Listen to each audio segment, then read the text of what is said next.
हम घर में जैसे भी हों मगर कम से कम अपना मुखौटा तो सही रख सकते थे। रील बनाने से पुजारी लोग परेशान हैं। जैसे ही दैवीय आपदा खत्म हुई तो फिर राजनीतिक आपदा आ गई, तो उससे लड़ने में लग गया। जब से प्रधानमंत्री जी ने तब किया, उसके बाद कुछ स्वभाव बदल गया तो मैं नहीं जानता। हम एमएलए इसलिए बनना चाहते हैं कि हमारी गाड़ी के आगे एक बड़ा सा बोर्ड लग जाए जिसमें लिखा हो विधायक। सूखा नशा ही नहीं बल्कि सरकार की तरफ से भी नशा परोसा जा रहा है।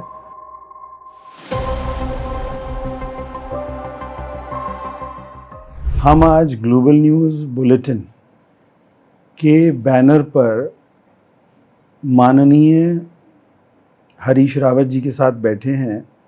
उनका परिचय देने की वैसे तो आवश्यकता नहीं है, मगर फिर भी वो एक्स चीफ मिनिस्टर उत्तराखंड रहे हैं और उससे पहले भी विभिन्न पदों पर रहे हैं जब यूपी था।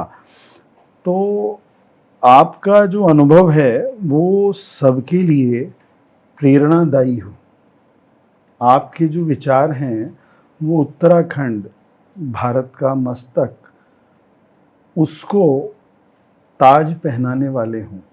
मस्तक के ऊपर जब ताज आता है तो वो राजा हो जाता है। मैं ये चाहता हूँ कि उत्तराखंड उस प्रकार का बने जो सब प्रदेशों में अग्रणी हो, उस भावना के साथ जो सबको शांति देता हुआ वो मार्ग बना दे कि हर प्रदेश उस शांति को अनुभव करे और इस पूरे भारत को सशक्त करने में अपनी भूमिका निभा सके। ये ताज वो ताज है जो त्याग मांगता है। ये ताज वो ताज है जो वो व्यवहार मांगता है जो देने का हो, लेने का ना हो। व्यक्तिगत स्वार्थों से अलग हटकर किया गया वो कर्म ही एक राजनेता को वो बनाता है जिसके लिए परमात्मा ने उस प्रकार के सम्राट की संज्ञा स्वरूप शब्द दिए हैं, चक्रवर्ती सम्राट। मैं ये कामना कर रहा हूँ कि मैं जिनके साथ बैठा हूँ वो कुछ ऐसे दो शब्द कहें जो इस प्रकार के सम्राट के होने का मार्ग प्रशस्त करते हैं।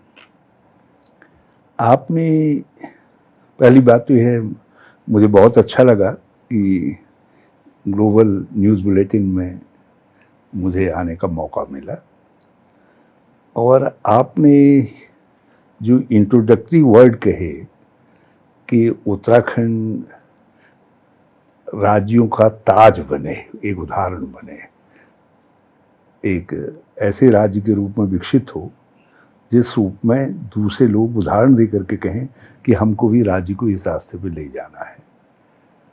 और ये संभावनाएं हैं, मगर हमको दो तीन चीज़ें अपने आप में जोड़नी पड़ेंगी, मतलब समाहित करनी पड़ेंगी और हमेशा याद रखनी पड़ेंगी। पहली बात यह है कि प्रकृति ने उत्तराखंड को अपने तरीके से ढाला है, बनाया है। किसी दूसरे राज्य के पास इतना बड़ा हिमालय नहीं और इतना सुंदर हिमालय नहीं और गम्य हिमालय नहीं है। एक तो जैसे नेपाल में है तो वो गम्य हिमालय नहीं है, उसके लिए विशेष प्रयत्न करना पड़ता है। हमारे यहाँ आपको कोई विशेष प्रयत्न नहीं करना पड़ता है, आप हिमालय में कहीं से भी चढ़ जाते हैं। दूसरा, किसी दूसरे को गंगा यमुना जैसी, शारदा जैसी नदियाँ नहीं मिली हैं जिनके उद्गम को देवत्व के साथ जोड़ा जाता हो। कोई दूसरा राज्य ऐसा नहीं है जिसके पास केदार भी हों और बद्री भी हों, शिव भी हों और विष्णु भी हों, और जिसके पास नंदा जैसी अधिष्ठात्री हो। नंदा मतलब पार्वती, पार्वती जिस राज्य की अधिष्ठात्री है, और कोई दूसरा राज्य भी ऐसा नहीं है जहां मूल निवासी, जिनको हम आदि निवासी कह सकते हैं, जो जो प्रारंभ से यहाँ रह रहे होंगे, अब वो बहुत कम संख्या में हैं, मगर वो भी दूसरे जो लोग आए उनके साथ समाहित हो गए हैं, उनमें उनमें रच बस गए हैं, तो अब उनको डिस्टिंग्विश करना बड़ा कठिन है। तो यहाँ लोग अलग अलग क्षेत्रों से आए और मिलकर के सब ने एक सामूहिक संस्कृति बनाई, और वो संस्कृति बनाने में यहाँ के परिवेश का, यहाँ की धरती का, यहाँ की मिट्टी का, यहाँ की जलवायु का, उसका बहुत बड़ा योगदान है। तो हम यहाँ संभावनाएं इस बात की भरपूर हैं कि हम इसको दूसरे राज्यों के लिए एक मॉडल के रूप में डेवलप कर सकें, आगे बढ़ा सकें। प्रकृति ने वो सब हमको दिया है, मगर हम किस तरीके से अपनी एनर्जी का उपयोग करते हैं। हमारे पास एनर्जी भी है, ऐसा नहीं है कि यहाँ काबिल लोगों की कमी है, बहुत बहुत काबिल लोग हैं, मगर उनकी एनर्जी को जोड़ने वाला और उसका उपयोग करने वाला व्यक्ति चाहिए। उपभोग करने वाला नहीं, उपयोग करने वाला चाहिए, और उनका उपयोग करके ताकि उसका मानव मात्र उसका उपभोग कर सके। उस दृष्टि से चल करके जब आप काम करेंगे, उसको चैनलाइज करेंगे, तो ये बहुत संभव है। और मगर हमको ये बात हमेशा याद रखनी चाहिए कि हमें जो विशिष्टताएं दी हैं, प्रकृति ने दी हैं, देव ने दी हैं, उनको अक्षुण्ण बनाए रखना, उनके आदर को, उनके स्वभाव को, और उनकी जैसे अब जंगल है हमारे, ये धरोहर है हमारे पास, मंदिर है हमारे पास, धरोहर है, गंगा यमुना हमारे पास धरोहर है, तो हमको इनका शोषण नहीं करना है, हमको इनको संरक्षित करना है। जो इनकी विशेषताएं हैं उनको संरक्षित करने का काम करना है, तो हम इस काम को कर सकते हैं, और इस दिशा की तरफ काम करने वाले लोगों की कमी नहीं है। राज्य के अंदर बहुत सारे लोग हैं, यदि उन प्रतिभाओं को पहचाना जाए, उनको आगे बढ़ाया जाए और अवसर दिया जाए, कहा जाए नहीं ये काम तुम क्षमता है, तुम इस काम को कर सकते हो, कोई उनको इतना भर कहने वाला मोटिवेटर चाहिए, तो वो करके दिखा सकते हैं। आपने जो ये शब्द कहे प्रेरणादायी हैं उन सभी मनों के लिए जो अपने मन में इन भावनाओं के फलित होने की इच्छा रखते हैं। मगर एक बहुत बड़ी समस्या आज समाज में व्यक्तिगत स्वार्थ को सर्वोपरि मानने की जो हो गई है, उसकी वजह से हम कहीं ना कहीं मन की आवाज़ को भूल जाते हैं और वो किनारे हो जाती है। हम आगे बढ़ जाते हैं उसको दबाकर अपने व्यक्तिगत स्वार्थों की पूर्ति के लिए। आज राजनीति इस भावना के साथ बहुत ज़्यादा पोषित हो चुकी है। आप हमसे बहुत ज़्यादा जानते और समझते हैं क्योंकि आप इसी प्रकार के समाज के बीच में उठते बैठते हैं। और राजनीति एक गांव से शुरू होकर और देश के प्रधान तक जाती है, तो हर जगह पर वो प्रवृत्ति जो व्यक्तिगत स्वार्थ, व्यक्तिगत हित को पूरा करने की है, वो सेम तरीके से काम कर रही होती है। एक ऐसी अवधारणा जो देश को कुछ ऐसा दे सके, जब हम भारत देश, भारत भूमि यानी कि भारत के आम नागरिक के बारे में सोचकर अपने निर्णयों को लेना शुरू करें और उसी प्रकार सोचना शुरू करें, इसके लिए आपका वो स्टेटमेंट चाहूँगा जो पूरे भारत में प्रसिद्धि पाए। देखिए, आप शब्द तो कुछ भी चयन कर सकते हैं और बहुत आकर्षक शब्द भी कह सकते हैं, मगर आपका कर्म क्या है वो बहुत महत्वपूर्ण है। आपने एक बड़ी महत्वपूर्ण बात अभी कही कि आम व्यक्ति,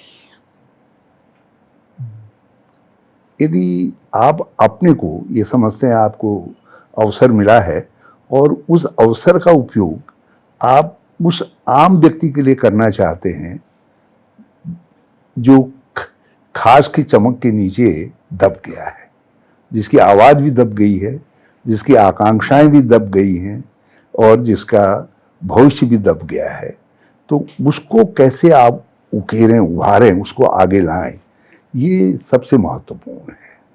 और उत्तराखंड जैसे राज्य में तो ये और महत्वपूर्ण है।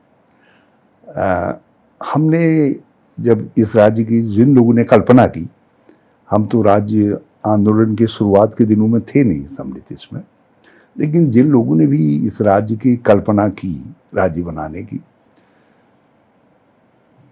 उस कल्पना को समझ करके संसद में जब ये बिल पारित हो रहा था तो उस समय लोगों ने कहा इस बात को कि ये हिमालयी राज्य होगा, एक इसकी अपनी विशिष्टताएं हैं, ये उन विशिष्टताओं के साथ जो है एक अनुकरणीय राज्य के रूप में बनेगा। तो इसकी अवधारणा हिमालयी राज्य के रूप में की। हम जब सरकारें बनी तो सरकारें बनने के बाद हमने इसके लिए, इस अवधारणा को पूरा करने के लिए जो रोड मैप बनाया, वो रोड मैप वो बनाया जो उत्तर प्रदेश का था, जो बिहार का था या जो दूसरे राज्यों का था। तो हमने हिमालयी राज्य की अवधारणा वाला रोड मैप बनाया ही नहीं विकास का।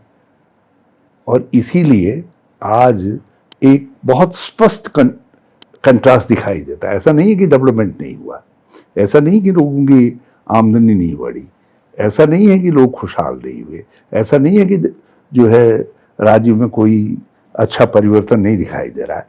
हुआ सब कुछ, लेकिन वो सब कुछ होने के बाद भी एक अभाव का भाव दिखाई देता है यार समथिंग इज मिसिंग, कुछ ऐसा हुआ जो नहीं हो रहा है।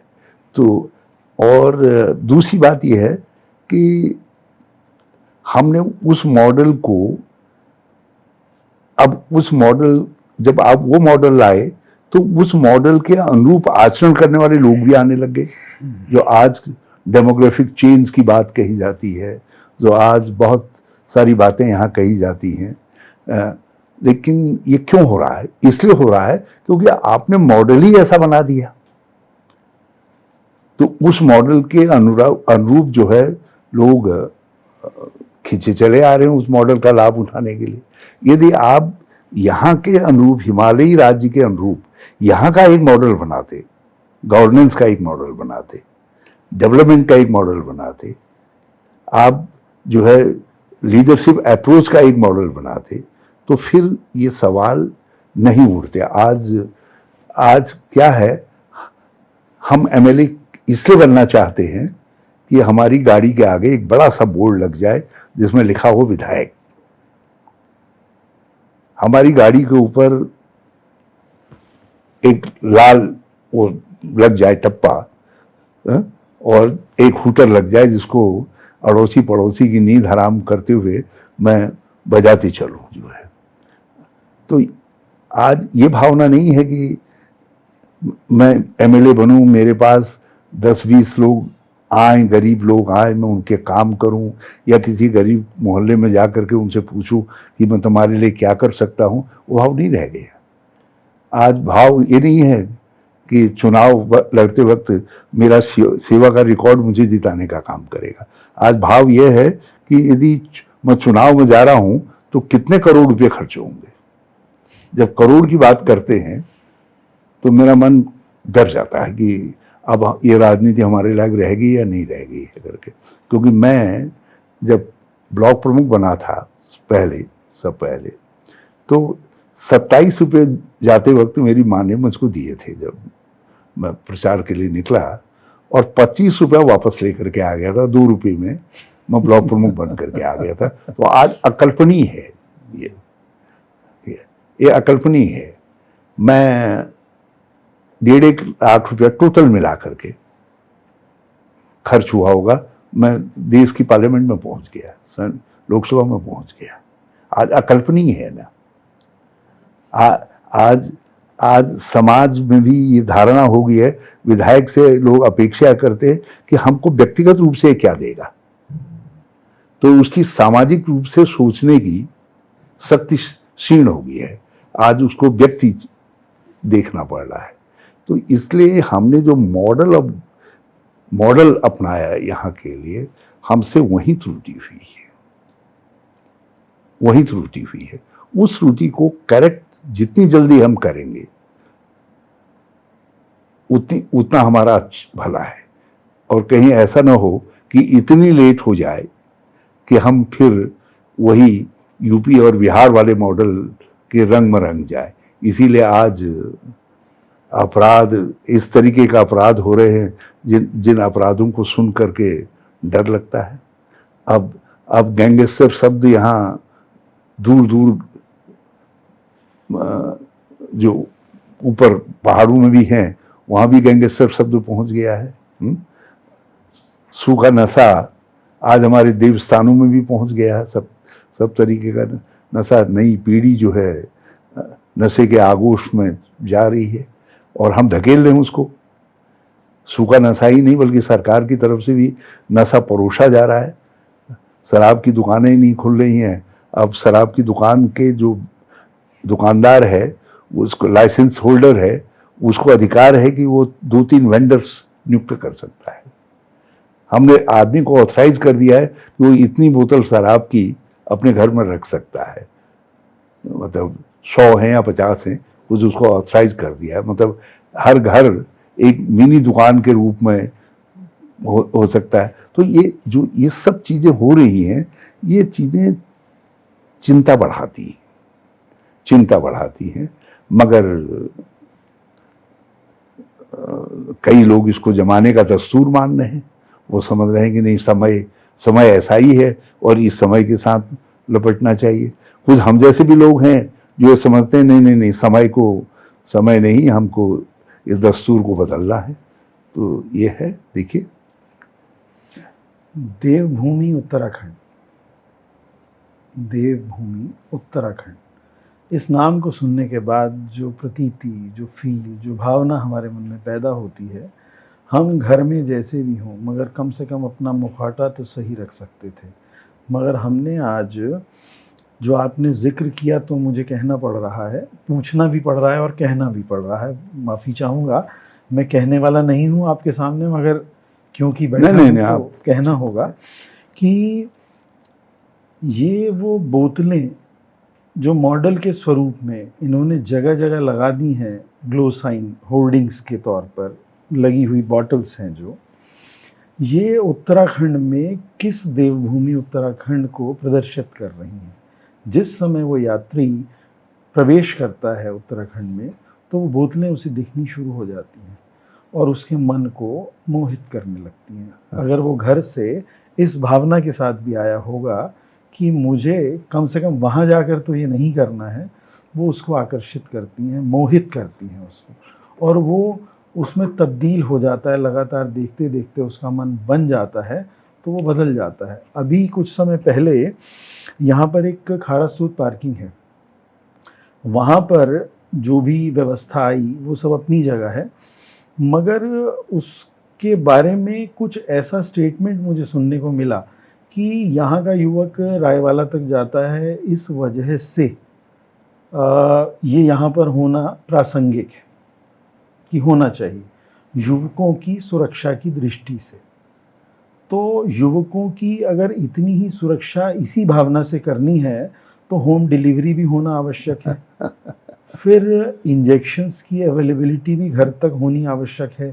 तो हम सोच किस दिशा में रहे हैं, मैं ये प्रश्न अपने आप से बार बार पूछता हूँ। वो मेरे घर के बच्चे भी हो सकते हैं, वो आपके घर के भी हो सकते हैं। अकेले आपके मन का प्रश्न नहीं है, ये मेरे मन को बहुत उद्वेलित करता है। कभी कभी मैं बहुत विचलित हो जाता हूँ। मुझे लगता है कि क्या ये स्वीकार करने के लिए तुमने सार्वजनिक जीवन में इतने साल दिए अपने जीवन के, और भगवान की कृपा से तुमको बड़े बड़े पदों पर, बड़ी बड़ी जगहों पर बैठने का अवसर भी मिला, लेकिन ये सब क्यों सहन कर रहे हो, क्यों क्यों देख रहे हो?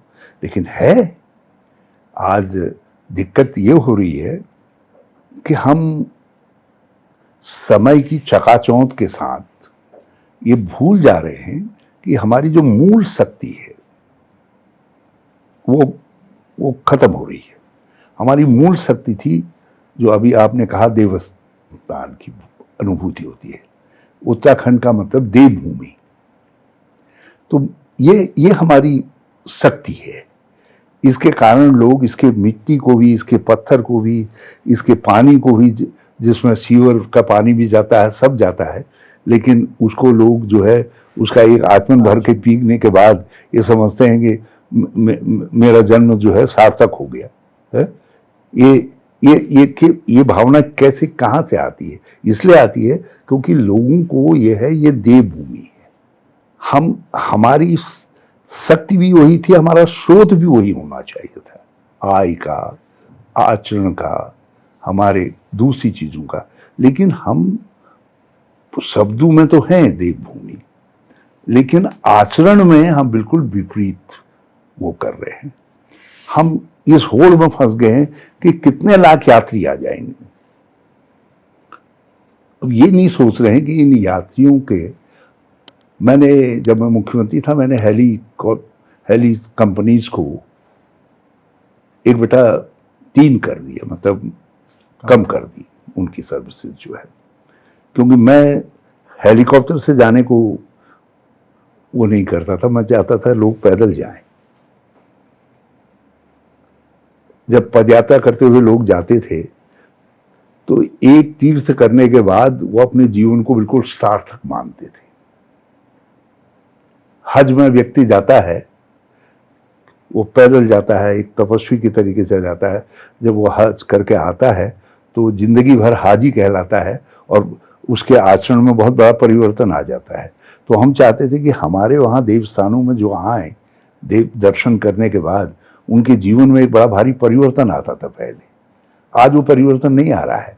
आज वहाँ लोग रील बनाने के लिए आ रहे हैं, वहाँ लोग जो है अपने रास्ते में खाने के लिए मीट और दूसरी चीज़ें जो है डिब्बा बंद ला रहे हैं वहीं से, और ला रहे हैं क्योंकि सीधे दिल्ली से आ रहे हैं, हेलीकॉप्टर कंपनी के पास पहुंच रहे हैं और वहाँ से दर्शन करने के लिए केदारनाथ जा रहे हैं। जहाँ भूख लग रही है वहाँ अपना डिब्बा खोला और खाना शुरू किया। और पहले कोई कल्पना भी नहीं कर सकता था कि देवस्थान के अंदर इस तरीके की चीज़ें जाएंगी करके। आज मैं पढ़ता हूँ कि रील बनाने से पुजारी लोग परेशान हैं, दूसरे लोग परेशान हैं, ये हो रहा वो हो रहा। अब ये हो क्यों रहा है? क्योंकि आपने उसको एक टूरिज्म, उसको धर्म यात्रा, धार्मिक यात्रा के स्वरूप को जो है आपने पर्यटन के तौर पर कर दिया है। आप उसको, अब जब पर्यटन शब्द आएगा तो फिर लेजर पर्यटन होगा, धार्मिक पर्यटन नहीं होगा ना। तब आदमी सुख सुविधाओं का उपभोग करना चाहेगा, तो उस सुख सुविधाएं सब वो कर रही हैं। अब एक और काम हम करने जा रहे हैं, बहुत बड़ी केबल कंपनी अडानी जी की जो है केदारनाथ में इंट्रोड्यूस कर रहे हैं। अब उससे होगा क्या? लोकल रोजगार सब खत्म हो जाएंगे। जो पहले हमारी मिट्टी को, जगह जगह जो मंदिर बने थे उनमें माथा टेकते हुए जाते थे, अब सीधे उनके ऊपर से चढ़ करके जाएंगे लोग जो है।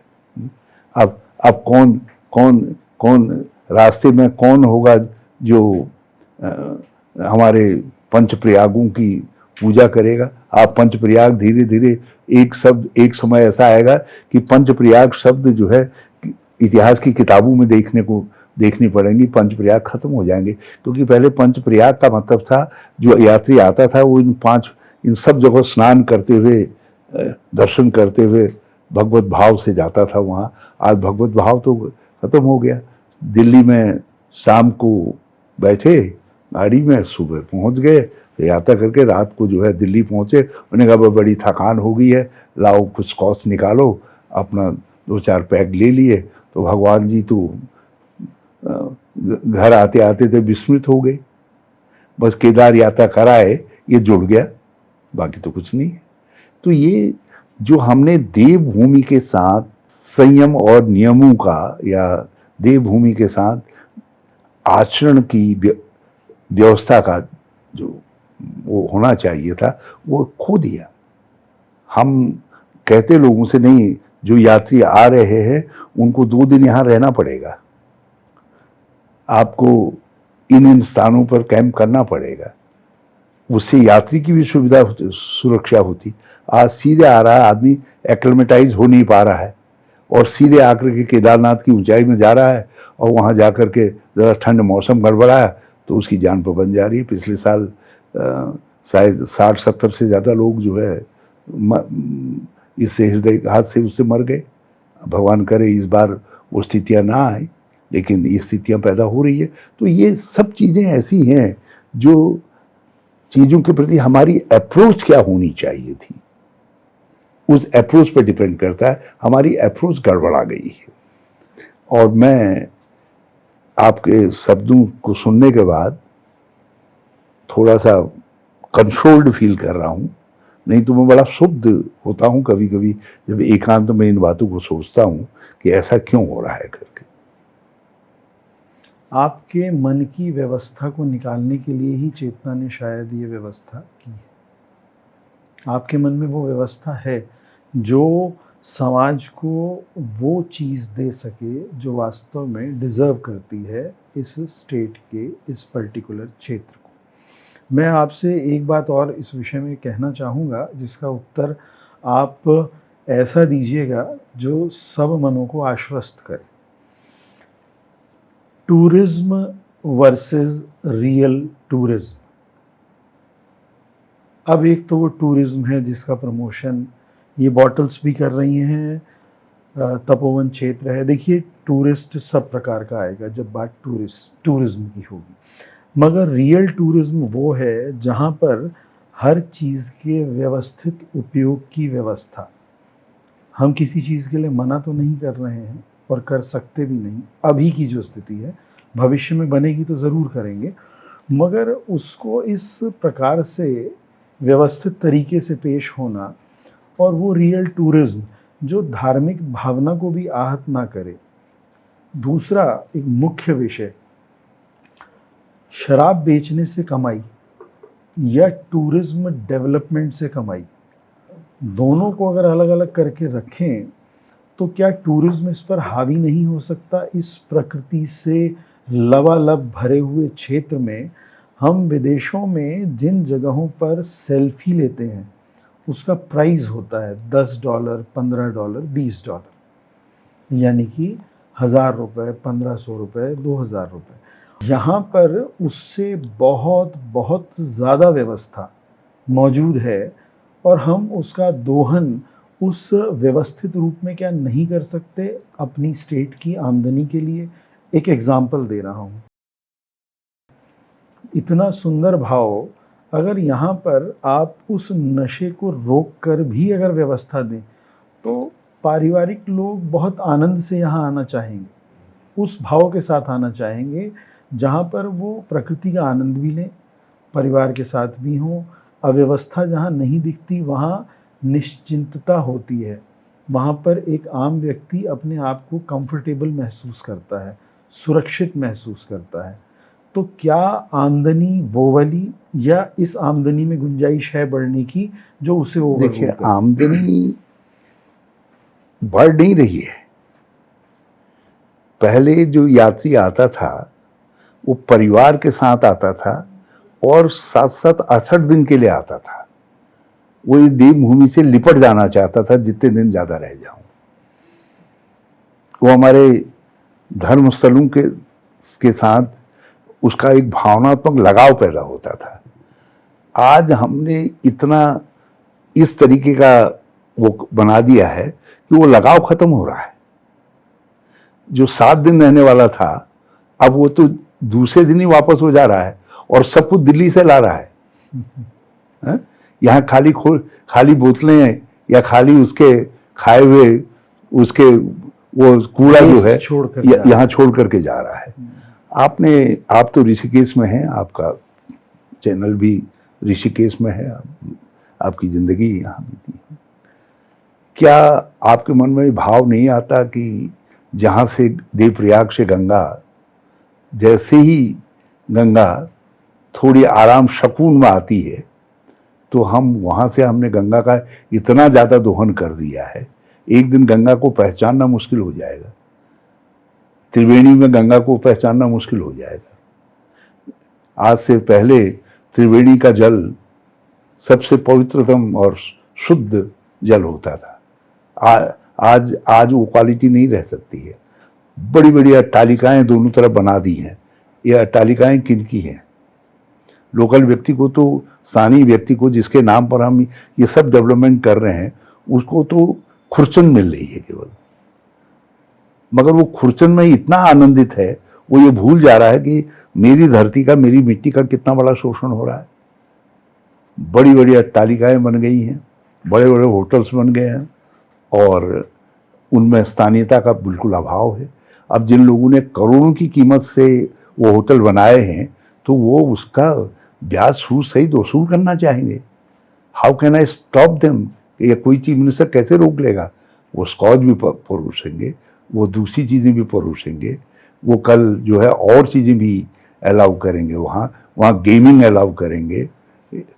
उसका स्वरूप जरा सा बदला हुआ होगा, तो फिर हम उस रास्ते पर चले जाएंगे जिस रास्ते पर पहले बैंकॉक और दूसरे एरिया जा रहे थे, जिसमें आप मेरा आशय समझ रहे होंगे बात का। जो कुछ आपने कहा, तो मैं बीच में रोक तरक्की को प्रकृति ने जो हमको अवसर दिया है, उससे जो तरक्की हम प्राप्त करना चाहते हैं वो विकृत हो रही है। उसको करेक्ट करने की जरूरत है, रीपोजिशनिंग करने की जरूरत है, और उसके लिए बड़ी संकल्प शक्ति की आवश्यकता है। और मुझे इस बात की तकलीफ है कि आज ये दो समझों का अभाव हो रहा है। एक समझ कि हम इस तरीके से तरक्की करें कि वो तरक्की स्थायी हो सके। आज जो तरक्की हम कर रहे हैं वो स्थायी नहीं है। एक दिन एक्सप्लॉइट करने वाले लोग जब वो मैक्सिमम एक्सप्लॉइट कर लेंगे, वो निकल जाएंगे, तब हम देखते रह जाएंगे तरक्की को। और उसके साथ यदि हम स्थानीय लोगों को धीरे धीरे उनको डेवलप करते और उनसे कहते नहीं, यहाँ के एनवायरनमेंट के अनुसार, यहाँ की संस्कृति के अनुरूप, यहाँ की देवभूमि की भावनाओं के अनुरूप जो है आप ग्रो करिए, तो ग्रोथ थोड़ी सी धीमी होती लेकिन वो स्थायी होती। आज जिस तरक्की की तरफ हम जा रहे हैं वो स्थायी नहीं है, वो स्थायी नहीं है। और इसलिए इसमें व्यापक चर्चाएं होनी चाहिए कि कैसा उत्तराखंड। और अभी कोई लेट नहीं हुई है। एक राज्य के जीवन, वैसे 25 साल बहुत होते हैं, व्यक्ति के जीवन के लिए बहुत होते हैं, लेकिन एक राज्य के जीवन के लिए 25 साल कुछ नहीं है। यदि आज भी करेक्ट करने की हम अप्रोच करें, हम इसको हिमालयी राज्य के रूप में डेवलप करना चाहें, हम देवभूमि के रूप में डेवलप करना चाहें, हम यहाँ को यहाँ के परिवेश के अनुरूप डेवलप करना चाहें, हम यहाँ की संस्कृति के अनुरूप इसको डेवलप करना चाहें, वी कैन डू इट। हम कर सकते हैं इसको, ऐसा नहीं है नहीं कर सकते। और मैंने यहाँ के लोगों में एक शक्ति देखी है। आम आदमी को आप समझा दीजिए, उस तक सही बात पहुंच जानी चाहिए, तो वो करके दिखाता है। मैं दूर दराज के गांवों में गया, मैंने उनसे कहा तुम्हारी इस मिट्टी में ये ताकत है, तुम इसका उपयोग करो। और उन्होंने वो उपयोग प्रारंभ किया, सरकार की मदद के बिना भी प्रारंभ किया, और आज वो एरिया जो है बहुत अच्छा कर रहे हैं, बहुत अच्छा कर रहे हैं। आप अब आदि कैलाश का नाम आज बहुत प्रचलित है, क्योंकि प्रधानमंत्री जी ने वहाँ तप करके उसको एक नाम दे दिया। अच्छा है। लेकिन जब मैंने आदि कैलाश का डेवलपमेंट का मॉडल तैयार किया और वहाँ होम स्टे इत्यादि का करवाया, तो स्थानीय भवनों की भवन शैली, उस कल्चर के अनुरूप उसको ढाल करके मैंने कहा इसको परोसो आप वहाँ की जो कल्चर है उस कल्चर से सामंजस्य करवाओ। अब वहाँ के भोजन व्यंजनों की व्यवस्था से, वहाँ के लोग जो है वहाँ मोमोज नहीं खिलाते, हाँ, वहाँ आपको इडली डोसा नहीं मिलेगा। उन्होंने अपने वहाँ के जो लोकल व्यंजन हैं वो उस समय परोसते थे। अब पता नहीं जब से प्रधानमंत्री जी ने तब किया उसके बाद कुछ स्वभाव बदल गया हो तो मैं नहीं जानता, लेकिन वहाँ के पहले होम स्टे, सबसे पहले हमने होम स्टे का कंसेप्ट वहाँ से स्टार्ट करवाया था। वहाँ और एक दियारा बुग्याल है उत्तरकाशी में, वहाँ से स्टार्ट करवाया था। बाद में फिर अल्मोड़ा और कुछ और जगहों को हमने होम स्टे में छांटा। तो हमने कहा नहीं, आप होम स्टे लोग आए, लोग यहाँ उसके लिए ना आए, प्लेजर के लिए ना आए, वो यहाँ शांति के लिए आए, यहाँ अध्यात्म के लिए आए, चिंतन के लिए आए, यहाँ की प्रकृति से सामंजस्य बनाने के लिए आए। जो हमारे पास इतनी दीर्घ काल तक चलने वाले आकर्षण हैं, तो उन आकर्षणों में हम एक क्षणिक आकर्षण की चीज़ों पर क्यों जाएं? क्यों नहीं हम बड़ी चीज़ की मार्केटिंग करें? असलियत ये हो रही है कि उत्तराखंड जो उसकी अपनी असलियत है उसकी मार्केटिंग नहीं निकल पा रहा। अब मेरी दिक्कत ये है, मुझको इन्होंने जितना टाइम दिया, 1.5 साल देवी आपदा में बीत गया। जैसे ही देवी आपदा खत्म हुई तो फिर राजनीतिक आपदा आ गई, तो उससे लड़ने में लग गया। तो इन सब चीज़ों को जो है, अब लोग मुझसे कभी कभी सवाल करते हैं और बहुत सही सवाल करते हैं। वो कहते हैं तो आपने कर क्यों नहीं दिया ऐसा, आपने ऐसा कर क्यों नहीं दिया? मैंने कहा भाई मैंने शुरुआतें की कुछ, लेकिन मैं आगे नहीं बढ़ा पाया क्योंकि समय नहीं मिला। तो ये है, तो इसको हम अपनी वास्तविक शक्ति को समझें।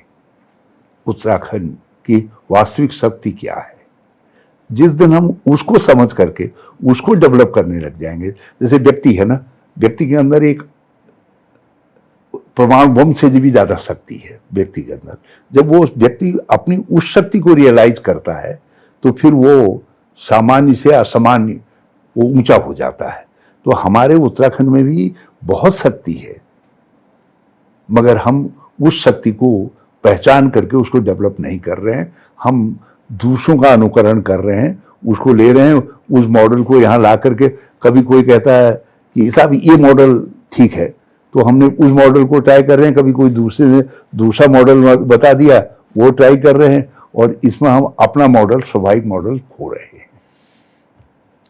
मैं इसमें एक चीज़ ऐड कर रहा हूँ, जो आपने लास्ट में ये 2 वाक्य कहे, वास्तव में उत्तराखंड मॉडल स्टेट तो तभी बनेगा जब हम स्वयं के मॉडल को लेके आएंगे। अगर हम अनुकरण करेंगे तो मॉडल स्टेट बन ही नहीं सकता, क्योंकि यहाँ की व्यवस्थाएं धर्म से ओतप्रोत हैं, धार्मिक व्यवस्थाओं से ओतप्रोत हैं।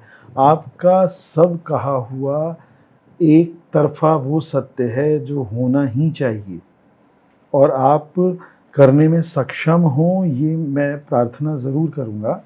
मगर एक चीज़ साथ में ये भी कहना चाहूँगा कि एक युवा मन भी यहाँ पर आता है, उसके लिए हमें एक वो 25% की व्यवस्था, कुछ पर्टिकुलर क्षेत्र ऐसे हों कि वो अपने मन के उस भाव को वहाँ पर व्यक्त कर लें, मगर किस कीमत पर?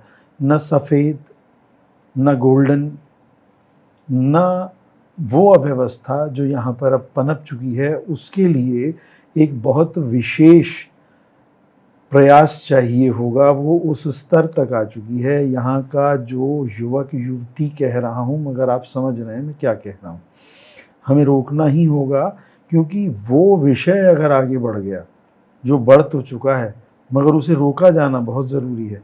नहीं तो जो आपने नाम लिए अभी, ये पहुँच तो चुका है जी वहाँ पर, मगर जितनी मात्रा में पहुँचा है, ये रोकना संभव है। ये ऐसा नहीं है कि ये चीज़ें कठिन हैं और ये चीज़ें गेनफुल नहीं है। अब राजस्थान के लोगों ने अपने गाँव को, घाणी कहते हैं तो अपने गाँव को जो है, उनको अपने पुराने मॉडल के साथ डेवलप किया। मैं जल संसाधन मंत्री था, जब मैं वहाँ के गाँव में गया, मैंने कहा इनकी पानी की समस्या का देखूं, तो उन्होंने अपने तरीके के कुएं बनाए और जल संचय कर रहे हैं, और ठंडक का अपना मॉडल तैयार किया है। और अपने, तब मैंने उनके घरों में देख कर के कहा, बगल में एक झोपड़ी बना रखी है अपने झोपड़ी तरीके की, उसमें मेहमान जो टूरिस्ट आता है वो है, और अच्छा खासा पैसा दे करके जाता है, लेकिन वहाँ के सांस्कृतिक जीवन के साथ, वहाँ की भोजन के साथ, वहाँ के संस्कारों के साथ, उनके साथ लिपटता है। व्यक्ति यदि व्यक्ति को जो है लेजर प्लेजर टू के लिए आना है, तो फिर वो ये उत्तराखंड के हमारे गाड़ गधेरों में क्यों आएगा भैया, इन धारों में क्यों आएगा? वो कहीं जाएगा ना, मक्काऊ क्या क्या है ऐसे प्लेसेस बने हुए हैं, उनमें जाएगा, सिंगापुर जाएगा, दूसरी जगह जाएगा, और जगह जाएगा। उन जगह जहाँ सुविधाएं हैं उन सुविधाओं का उपभोग करेगा। लेकिन यहाँ क्यों आएगा? यहाँ इसलिए आता है व्यक्ति क्योंकि वो यहाँ एक विशेष चीज ढूंढने आता है। यहाँ जो देवभूमि की खासियतें हैं उनको ढूंढने के लिए आता है, लेकिन हम उसको भटका देते हैं, उसको हम परोस कुछ और देते हैं। अब वो जब दूसरा रास्ता बताते हैं वो कहता है यही रास्ता होगा एक, और दूसरा हमने जो लोग कुछ देर के आनंद के लिए आते हैं उनके लिए हमने सरल बना दिया है रास्ता जो है। आखिर बुजुर्गों ने, जो हमारे शास्त्रों ने व्यवस्था रखी थी यात्रा के लिए, उनके लिए कैसे करना है, कहाँ रुकना है, क्या आचरण करना है, उन लोगों ने कुछ तो समझा होगा ना। उस समय भी तो मनुष्य था, मनुष्य में वो कमजोरियां उस समय भी रही होंगी जो आज है। ऐसा नहीं है कि उस समय कमजोरियां नहीं रही होंगी, लेकिन उस समय के जो नीति निर्धारक थे उन्होंने उन कमजोरियां पनप न पाए, हावी न हो पाए, उसके लिए ये मर्यादाएं स्थापित करने का काम किया।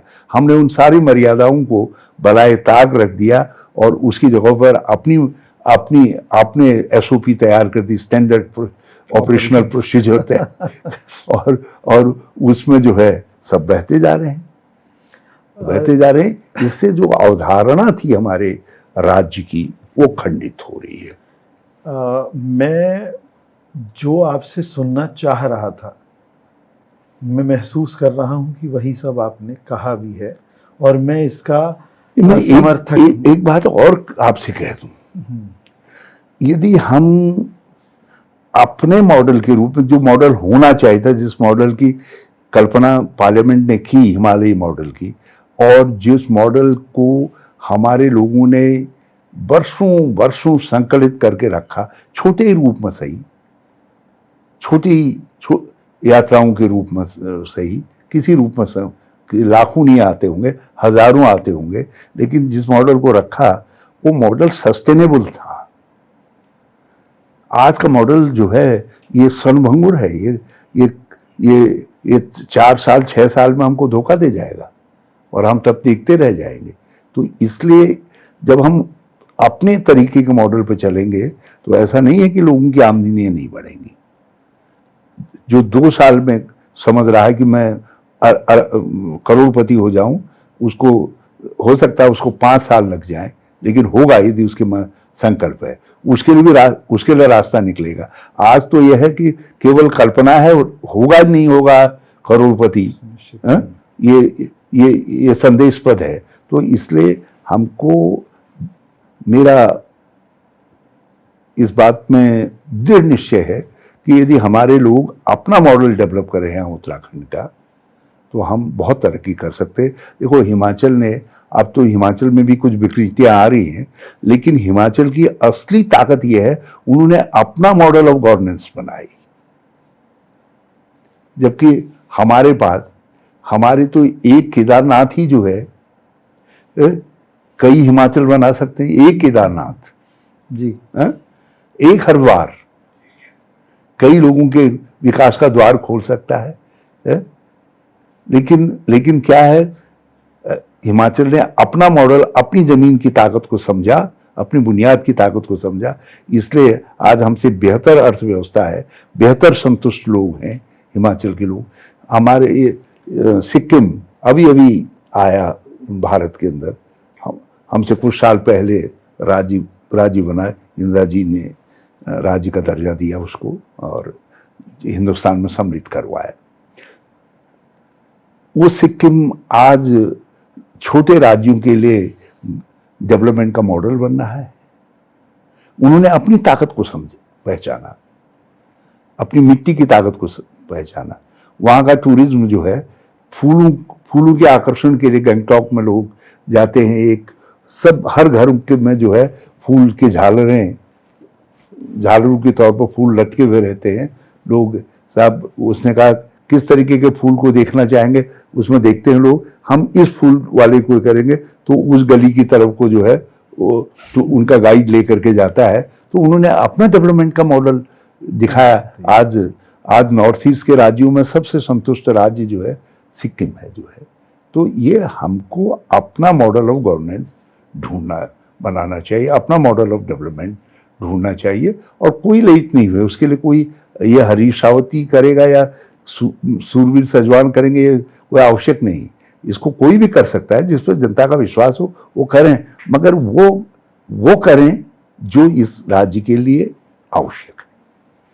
निश्चित रूप से आपने जो कुछ भी कहा वो प्रेरणादायी भी है, और मैं आपके माध्यम से जब भी हम कभी दोबारा यहाँ बैठें तो ऐसा कुछ ज़रूर उस मॉडल को हल्का फुल्का समझना चाहूँगा जो आपके मन में होगा। ये हम अगली बैठक में आपसे ज़रूर सुनना चाहेंगे और आप इसको दीजिए। मैं आपका धन्यवाद करता हूँ आज की मैं आपका धन्यवाद करता हूँ। आपने कुछ ऐसी बातें पूछ दी मुझसे, क्योंकि पूछने पे डिपेंड करता है ना। कुछ बातें ऐसी कह दी आपने भूमिका में, तो मैं जिस बात को बहुत सालों से नहीं कह पाया, जिसको कभी मैं एकांत में कहता हूँ, कोई जिसको सुनने वाला कोई नहीं होता है, तो आज आपके माध्यम से उसको कुछ सुनने वालों को कह पाया और मुझे बड़ी खुशी होगी। जब बुलाएंगे मैं आऊँगा।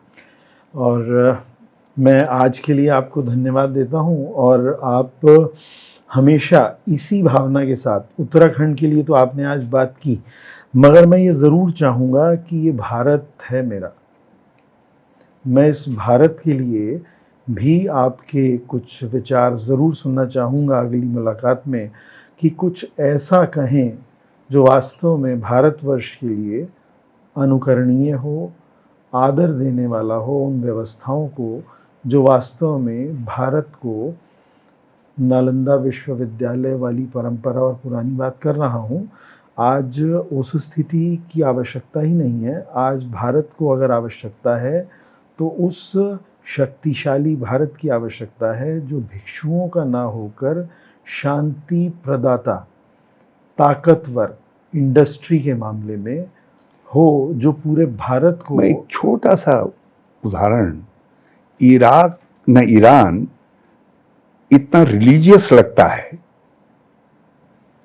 ऐसा लगता था कि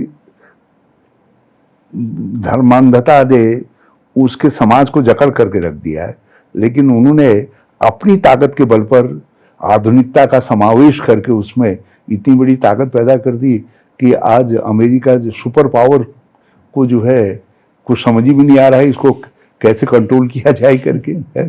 तो हमेशा जो व्यक्ति दमन के लिए आता है ना जी, वो मुंह की खाता है। वो आया तो दमन के लिए है। मैं उस पॉलिटिक्स में नहीं जा रहा हूँ। मैं कह रहा हूँ कि हम जो है अपनी विशेषताओं को संरक्षित करते हुए, जो नालंदा आदि विशेषताएं आपने कही, उन विशेषताओं को संरक्षित करते हुए भी आधुनिकता का समावेश करते हुए, आर्टिफिशियल इंटेलिजेंस या कुछ भी हो, हम सब चीज़ों का समावेश करते हुए नई इंटेलिजेंस डेवलप कर सकते हैं, लेकिन और एक अच्छे समृद्ध खुशहाल देश बन सकते हैं। उस पर बातचीत करेंगे। अवश्य। आपका स्वागत इस चैनल पर हमेशा रहेगा। आप अधिकार स्वरूप कभी अपने मन के कोई उद्गार मेरे बुलाए बिना भी अगर कभी आपके मन में आए तो ये आपका ही भाव होगा कि आप आकर इस पर कहें। और मैं हृदय से प्रसन्न महसूस कर रहा हूँ उस कौन से उत्तराखंड के लिए, जिसको हमने क्या कहा वो आप ही जानते हैं, तो उसके लिए मैं प्रसन्न महसूस कर रहा हूँ। मैं धन्यवाद करता हूँ आपका। बहुत आपका धन्यवाद।